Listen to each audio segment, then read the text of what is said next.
ನಮ್ಮೆಲ್ಲ ಸಂಸತ್ ಸದಸ್ಯರನ್ನ ಭೇಟಿ ಮಾಡ್ತಾ ಇದ್ದೀನಿ. ಅವರಿಗೆ ರಾಜ್ಯದ ಬರ ಪರಿಸ್ಥಿತಿ, ನೀರಿನ ಪರಿಸ್ಥಿತಿ, ಕಾವೇರಿ ಇಶ್ಯೂ, ಮಾದಾಯಿ, ಮೇಕೆದಾಟು, ಕೃಷ್ಣ ಇವೆಲ್ಲ ವಿಚಾರ ಕೂಡ ಅವರಿಗೆ ಮಂದಟ್ಟು ಮಾಡಿಕೊಡ್ಬೇಕಾಗಿದೆ. ಅನೇಕ ಪ್ರಾಜೆಕ್ಟ್ಗಳಿದೆ.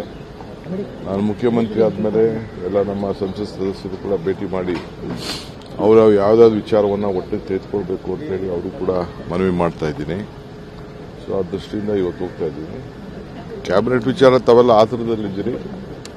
ಐ ಥಿಂಕ್ ಈ ವಾರದೊಳಗೆ ಕಂಪ್ಲೀಟ್ ನಾನು ಎಲ್ಲ ಎಕ್ಸೈಸ್ನ ಫೈನಲೈಸ್ ಮಾಡ್ತೀನಿ. Sir, you have called an important meeting of MPs in Karnataka. Yes, of course, we have to inform our MPs. For the first time after I became Chief Minister, I have called them.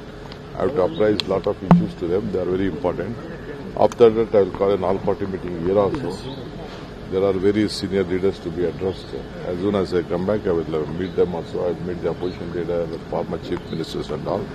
There are some important issues to be informed to them also. I will do it. There is a continuous objection. Sir, there is a